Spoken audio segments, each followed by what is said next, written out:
우리 옆에 계신 분들 함께 인사하실 때요, 이렇게 인사하시면 좋겠는데요. 참 잘 오셨습니다. 이렇게 한번 인사하겠습니다. 참 잘 오셨습니다. 너무 잘 오셨습니다. 감사합니다. 우리는 지난 시간에 이제 선교적 교회란 어떤 교회인지, 선교적 교회에 대해서 계속 말씀을 나누고 있습니다. 선교적 교회라고 하면 우리는 가장 먼저 떠오르는 것이 어떤 우리가 선교를 많이 하거나 또 선교사님들을 많이 파송하거나 또 어떤 구제 훈련과 프로그램, 어떤 그런 우리가 무언가를 하는 doing이라고 생각을 할 때가 있습니다. 자, 그런데 선교적 교회의 진짜 기초는 뭐냐 하면요, 이 doing이 아니라 being입니다. being. 선교적 교회의 기초는 뭐냐 하면 내가 예수님을 닮은 사람이 되어가는 존재인가에 대한 being에 대한 문제를 다루는 거예요. 여러분, 우리가 그리스도인이라고 한다면 예수님을 닮은 사람을 우리는 그리스도인이라고 말하지 않습니까? 이 그리스도인의 삶의 모습은요, 교회 안에서의 모습과 또 교회 밖에서의 모습이 같아야 되고요, 또 교회 안에서의 모습과 가정에서의 모습, 그리고 가정에서의 모습과 우리가 사회에 살아가는 모든 공동체 영역에서 우리가 같은 삶을 보여줘야 되는 거예요.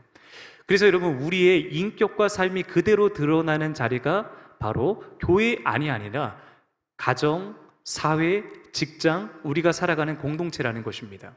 그러기에 우리 한 사람 한 사람의 인격이 얼마나 중요한지 모르겠어요. 여러분, 그 사람의 인격을 판단할 수 있는 근거는 그 사람이 높은 사람한테 얼마나 잘하느냐 거기에 있지 않고, 사회적 약자, 정말 힘이 없는 연약한 사람들, 즉 나에게 어떠한 도움도 되지 않는 사람들에게 어떠한 행동을 하느냐를 보면 그 사람의 인격을 알 수 있습니다. 미국의 3대 경제 전문지인 말콤 이 포브스에서 이런 말을 했습니다. 자신에게 아무도 도움 안 되는 사람을 대하는 행동을 보면 그 사람의 인격을 쉽게 판단할 수 있다.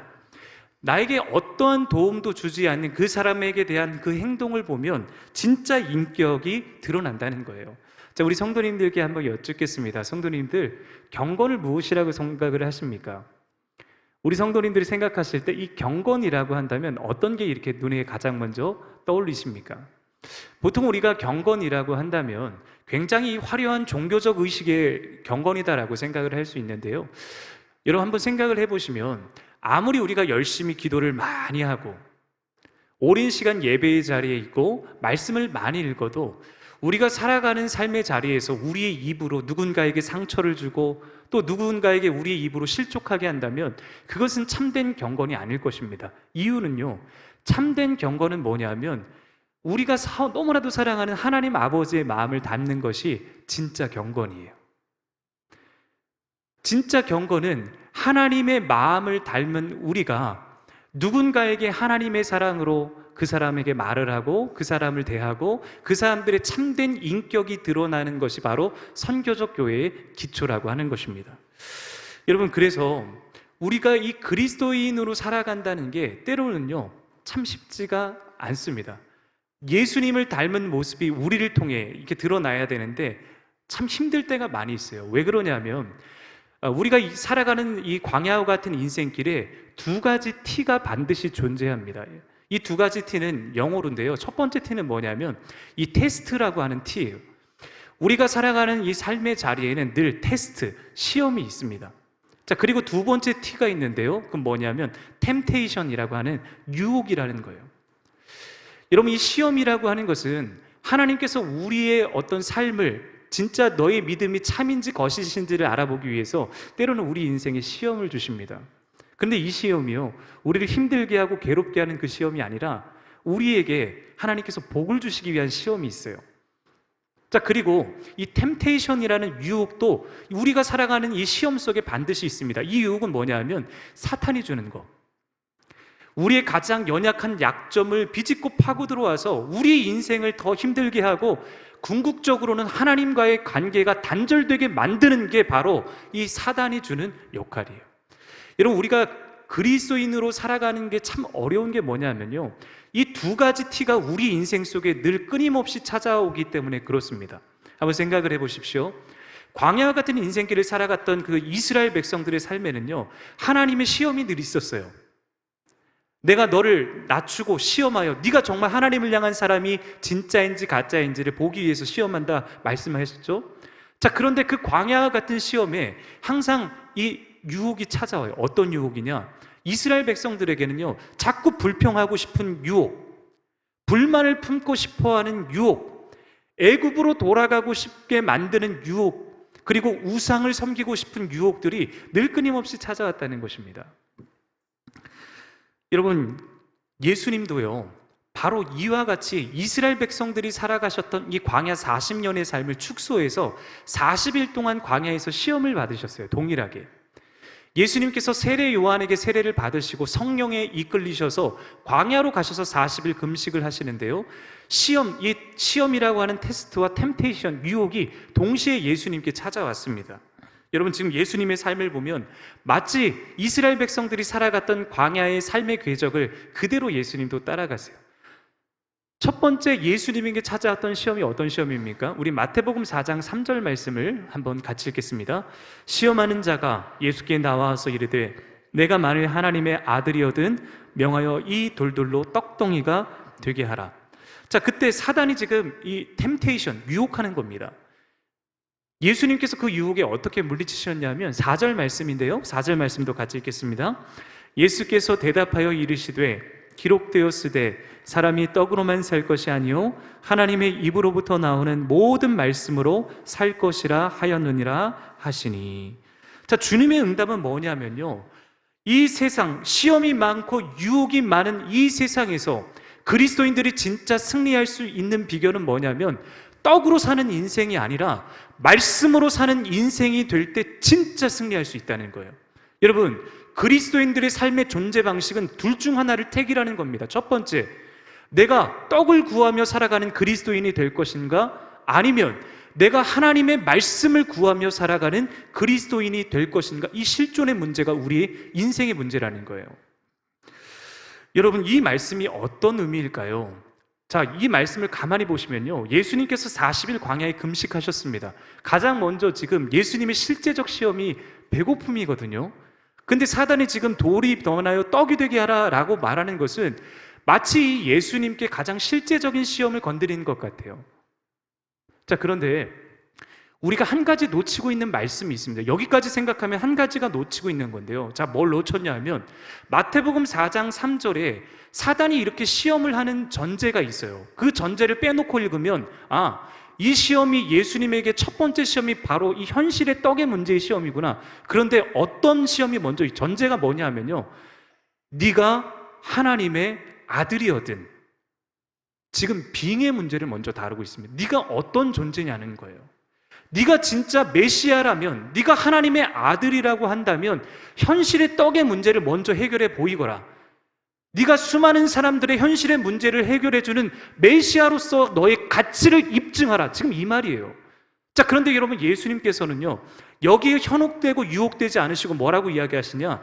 사람이 떡으로만 살 것이 아니라 하나님의 말씀으로 살아가느니라. 이 말은 뭐냐면 내가 참된 메시아됨을 인정하고 보여주는 지표는 십자가에서 내가 메시아됨을 인정할 것이다. 기록된 하나님의 말씀에 임했던 것처럼 내가 메시아됨을 십자가에서 입증할 것이다 라고 지금 예수님 말씀하시는 거예요. 빙의 문제를 다루시는 예수님을 보세요. 지금 예수님은요, 떡이 아니라 말씀을 선택하시는 겁니다. 여러분, 이 사건이 우리 인생의 정말 중요한 현실적 문제, 진짜 우리 인생의 중요한 문제를 다루고 있어요. 그리스도인이 도대체 무엇으로 살아갈 것인가? 현실의 떡이 아니라 말씀으로 살아가는 존재라는 것을 가르쳐 주시는 겁니다. 여러분, 우리도 광야와 같은 이 세상 살아갈 때요, 동일한 시험 유혹을 받아요. 너의 그리스도인의 정체성은 무엇이냐? 너의 그리스도인의 그리스도인 다움을 보여줘라. 너의 그리스도인의 삶의 존재 방식은 무엇인가? 이 문제를 갖고 사단은 자꾸 우리를 유혹합니다. 여러분, 말씀이 아니면 이 유혹을 절대 승리할 수 없어요. 자, 그래서 야고보서 1장 18절 말씀에 우리를 어떤 존재라고 말하고 있냐면요, 우리 함께 같이 읽겠습니다. 그가 그 피조물 중에 우리로 한 첫 열매가 되게 하시려고 자기의 뜻을 따라 진리의 말씀으로 우리를 낳으셨느니라. 여러분, 우리가 어떻게 창조된 존재라고 합니까? 말씀에 따라 진리로 창조된 존재라는 거예요. 즉, 그리스도인은 우리 내면에 하나님의 말씀을 품고 있는 자가 그리스도인이라는 것입니다. 여러분, 왜 우리 그리스도인은 자꾸 이 세상 속에 나가 자꾸 실패하고 넘어질까요? 그 근본적 이유가 뭐냐 하면 말씀이 우리 내면에 있어야 되는데 말씀의 부재 때문에 그리스도인들이 그리스도인 다음을 세상에 나가서 보여주지 못하고 실패하고 넘어지는 이유가 여기 있다고 지금 지적하고 있는 것입니다. 자, 오늘 여러분들과 함께 나누고 싶은 두 가지는 뭐냐면 진짜 성경이 말하고 있는 이 참된 경건은 무엇이며 우리가 어떻게 하면 이 그리스도인 다음을 회복할 수 있으며 그리고 우리가 어떻게 하면 선교적 공동체로서 이 세상에 나가 이 하나님의 영광을 위해 살아갈 수 있을까? 두 가지로 여러분들과 함께 은혜를 나누려고 합니다. 자, 첫 번째는 뭐냐면요, 함께 따라하겠습니다. 참된 경건은 언어의 변화로부터 시작합니다. 자, 본문 우리 야고보서 1장 19절과 20절 말씀을 한번 같이 읽겠습니다. 내 사랑하는 형제들아, 너희가 알지니 사람마다 듣기는 속히 하고 말하기는 더디하며 성내기도 더디하라. 사람이 성내는 것이 하나님의 의를 이루지 못함이니라. 아멘.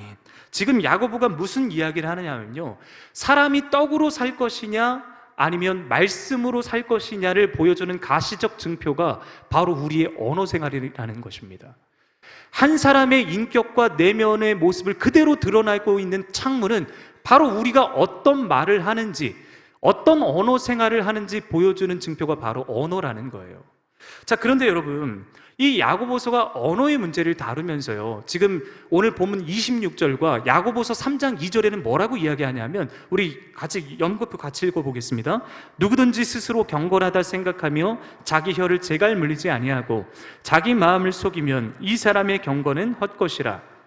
우리가 다 실수가 많으니 만일 말에 실수가 없는 자라면 곧 온전한 사람이라 능히 온 몸도 굴레 씌우니라. 한 그리스도인의 경건의 증표가 뭐냐? 그 사람이 언어를 절제할 수 있느냐, 그리고 그 사람의 혀를 통제할 수 있느냐, 이게 첫 번째 문제라고 이야기를 하고요, 두 번째 문제는 뭐냐면 그 사람이 정말 온전한 이 합당한 언어 생활, 그 사람의 인격과 내면을 그대로 하나님의 사랑과 성품을 드러내줄 합당한 언어 생활을 하고 있느냐에 대해서 이야기를 하는 거예요. 지금 야고보가 언어와 이 성내고 분노의 문제에 대해서 말하는 이유는 뭐냐면 언어 생활 자체를 말하는 것이 아닙니다.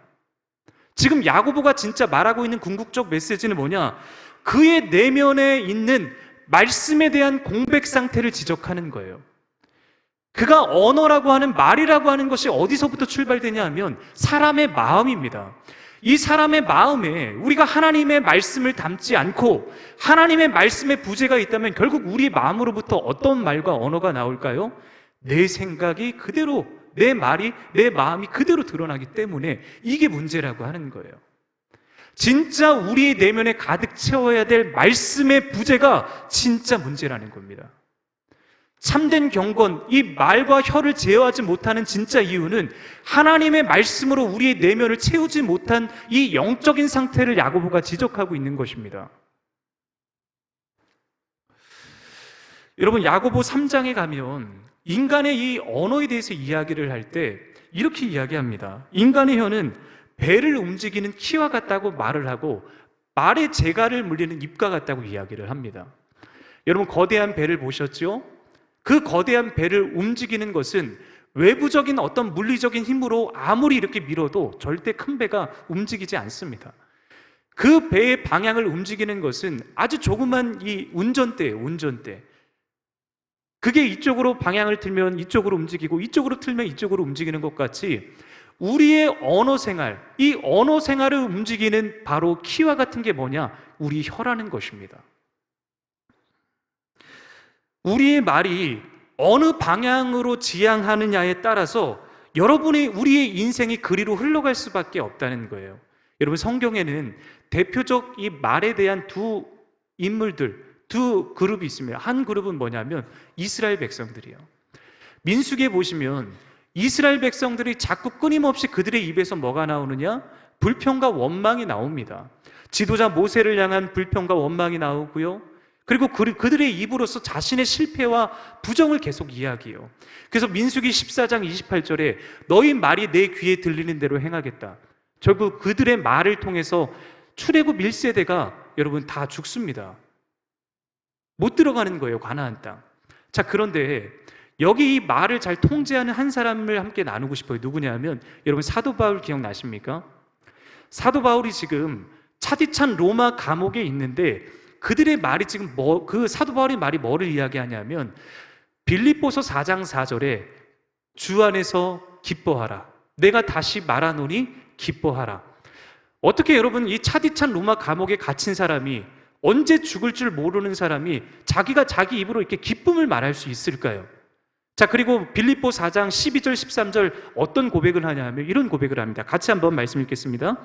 나는 비천에 처할 줄도 알고 풍부에 처할 줄도 알아. 모든 일 곧 배부름과 배고픔과 풍부와 궁핍에도 처할 줄 아는 일체의 비결을 배웠노라. 내게 능력 주시는 자 안에서 내가 모든 것을 할 수 있느니라. 아멘. 여러분 어떻게 이게 가능합니까? 말씀으로 자신의 인성을 해석하기 때문에 가능한 거예요. 하나님의 말씀이 있는 인생과 하나님의 말씀이 없는 인생의 차이가 이렇게 크다는 것입니다. 삶의 방향, 삶의 가치관, 삶의 생각이 너무 다른 거예요. 그러니 말을 잘 절제하고 지켰던 사도 바울의 고백을 통해 하나님이 영광을 받으시는 것 아니겠습니까? 여러분 결국 성도란 어떤 존재냐면 내 생각, 내 경험, 내 의지로 움직이는 사람이 아니라 내 안에 말씀이 생각나게 하고 말씀이 말하고 말씀이 행동하도록 하는 사람이 바로 성도라고 하는 것입니다. 그래서 여러분 야고보서 1장 19절에 뭐라고 이야기하냐면요, 이렇게 이야기합니다. 한번 야고보서 1장 19절 같이 읽겠습니다. 내 사랑하는 형제들아 너희가 알지니 사람마다 듣기는 속히 하고 말하기는 더디하며 성내기도 더디하라. 이 말은 보통 우리가 귀가 두 개고 입이 하나니까 사람의 말을 잘 들어라 이렇게 생각할 수 있는데요, 이 말씀을 어떻게 해석해야 되냐면 하나님의 말씀을 듣는 일에 속히 하라는 거예요. 왜냐하면 우리가 말을 하기 전에 하나님의 말씀을 내 마음에 채우고 이 말씀의 충만함으로 우리의 절제된 언어가 나오는 이 생활이 진짜 경건이라고 하는 것입니다. 다른 게 경건이 아니고요. 우리의 인생에 말씀이 중심에 있지 않으면요, 여러분 우리의 입으로 우리는 무엇을 말할까요? 결코 좋은 말을 할 수가 없습니다. 우리는 우리의 입으로 비평, 불만 그리고 부정적 말을 계속 쌓아놓고 살아가는 인생이 될 수 있어요. 그래서 그 사람의 이 참된 경건은 언어 생활인데 그 합당한 언어 생활 중심에는 뭐가 있어야 되느냐? 말씀이 있어야 됩니다. 여러분 우리의 언어 생활에 하나님의 말씀이 담겨져 있지 않으면 우리는 세상에 나가 똑같이 우리가 우리의 생각, 우리의 경험, 내 말을 그대로 드러나게 되어 있다는 것이에요. 저와 여러분들이요, 오늘 이 말씀을 잘 기억해 보십시오. 진짜 경건은 우리가 예배 시간 종교적 의로움으로 가득 찬 이 껍데기적 신앙생활이 아니라 우리의 말과 우리의 행실이요 정말 하나님의 사랑을 드러낼 수 있는 말인지 이거를 먼저 돌아보라는 거예요. 여러분 이런 삶은 하나님의 말씀이 없으면 결코 우리 안에 나올 수 없는 것입니다. 자, 두 번째로 오늘 이 야고보서가 다루고 있는 문제, 참된 경건의 문제는 참된 경건은 환난 중에 고아와 과부를 돌아보는 것이라고 말을 하고 있습니다. 우리 본문 27절 말씀을 한번 같이 읽겠습니다. 하나님 아버지 앞에서 정결하고 더러움이 없는 경건은 곧 고아와 과부를 그 환난 중에 돌보고 또 자기를 지켜 새 속에 물들지 아니하는 그것이니라. 여러분 사실 우리가 이 경건이라고 생각을 할 때 굉장히 의외의 말씀이긴 해요. 자, 경건은 우리가 아까도 제가 말씀을 드렸지만 하나님 앞에 이 종교적 의로움을 드러내는 자리 아니겠습니까? 여러분 경건한 사람은 어떤 사람입니까? 뭐 이런 사람 아니겠어요? 누가 딱 봐도 아, 저 사람 진짜 신앙생활 잘하는 사람 같구나, 이게 경건일 것 같은데 오늘 성경에서는 경건을 왜 과부와 고아를 돌보는 것이라고 말을 할까요? 여러분 이 의미를 우리가 깊이 들여다볼 필요가 있습니다. 과부와 고아의 특징은 뭐냐면 자기 힘으로 살아갈 수 없는 존재라는 거예요. 그들은 그들 힘과 그들 능력으로 인생을 살아가기가 참 많이 힘든 사람들입니다. 자, 그런데 과부와 고아를 돌보는 것이 바로 참된 경건이라고 하는 것은 결국 힘이 없고 연약한 자들에게 대한 이 마음이요, 바로 하나님의 마음이라는 것을 말해주고 있어요. 하나님의 관심과 마음이 가는 곳은 여러분 바로 이 시대의 사회적 약자들, 성경에서 구약시대 때 말하는 과부와 고아와 나그네와 객이 바로 그러한 사람들입니다. 그러한 사람들에게 하나님의 사랑을 흘러보내는 것이 바로 선교적 교회가 해야 될 사명이라는 거예요. 여러분, 오늘 이 말씀에 보면요, 참된 경건이 바로 이 과부와 고아를 돌보는 거라고 말하면서 그 다음 구절이 뭐냐면요, 27절에 보니까 새 속에 물들지 않는 것이라고 이야기합니다. 이 새 속에 물들지 않는 것은 두 마음을 품지 않는 거예요. 여러분, 보통 우리가 인생을 살아가면 두 마음을 품기가 참 쉽습니다. 하나님도 잘 믿고 싶고, 우리가 이 세상 속에서도 이 돈이라고 하는 가치, 굉장히 중요한 가치를 꽉 붙잡고 싶은 게 우리의 마음이에요. 자, 그런데 왜 이거 지금 새 속에 물들지 말라 그러냐 하면, 이 야고보의 수신자들이 누구냐면 흩어진 이 유대교 그리스도인들입니다. 자, 그 당시에 굉장한 핍박과 어려움을 받고 있었던 사람들이에요. 자, 그런데 그런 핍박과 어려움을 받고 있는 중에도 믿음은 지키고 있지만 현실의 문제가 그들의 마음을 괴롭히는 겁니다. 그들도 다른 사람들이 잘 사는 것처럼 돈을 많이 벌고 싶고 떵떵거리면서 살고 싶은 게 그들의 솔직한 마음이에요. 자, 그런데 문제는 뭐냐면요, 마태복음 6장에 가면 하나님과 재물을 겸하여 섬길 수 없다 그랬는데, 그 이유는 뭐냐, 이 돈이라고 하는 가치가 하나님 자리에 와서 이 하나님보다 높아질 수 있게 만드는 마음이 되기 때문에 이걸 주의하라는 거예요. 자칫 잘못하면 하나님과 돈을 같이 섬긴다, 이거는요, 하나님도 내 하나님 되고 돈도 내 하나님 되는 거예요. 이걸 지금 주의하라는 겁니다. 여러분, 우리가 돈에 대한 가치를 뺏기게 되면 자연스럽게 하지 않는 행동은 뭐냐? 가난한 사람들, 어려운 사람들, 그 돌보는 게 참 쉽지가 않습니다. 아예 안 된다는 게 아니라 쉽지가 않다는 거예요. 여러분, 오늘 이 야고보가 말하는 두 번째 대지의 중심 메시지가 무엇이냐면요, 너의 이 방향성, 이 에너지가 어디로 흐르고 있느냐를 지금 말하고 있는 거예요. 너의 종교적 열심이 지금 방향성과 운동성이 어디로 향하고 있는가? 많은 사람들의 종교적 열심은요, 나를 향한 에너지성과 운동성을 갖고 있습니다. 내가 잘 돼야 되고요, 내가 예수님 잘 믿어야 되고, 내가 먼저 복을 받아야 되고, 내가 누려야 되는 나 중심적 신앙생활일 때가 너무 많다는 거예요. 자, 그런데 하나님이 인정하시는 참된 경건은 뭐냐면 남을 향하는 것입니다. 왜 그러냐?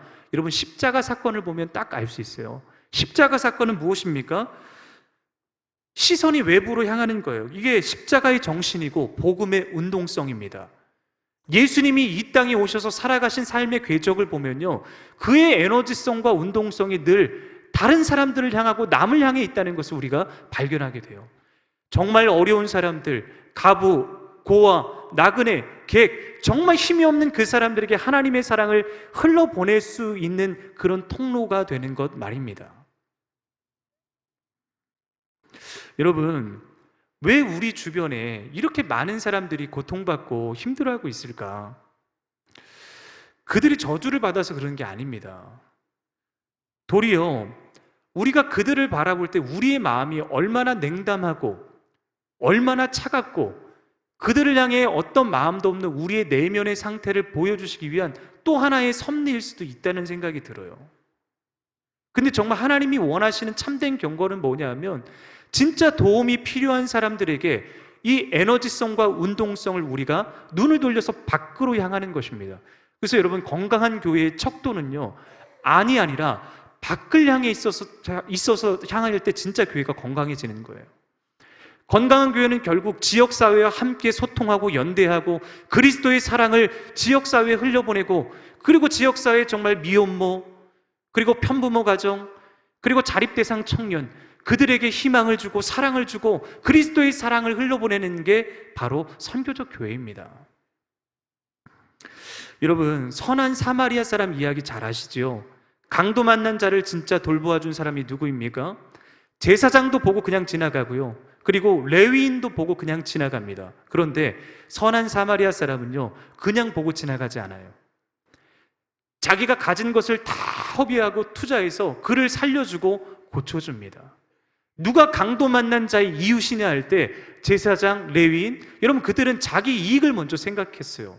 내가 혹시라도 이 죽어 있는 사람 괜히 잘못 만졌다가 내가 제사를 집례하지 못하면 어떻게 하지?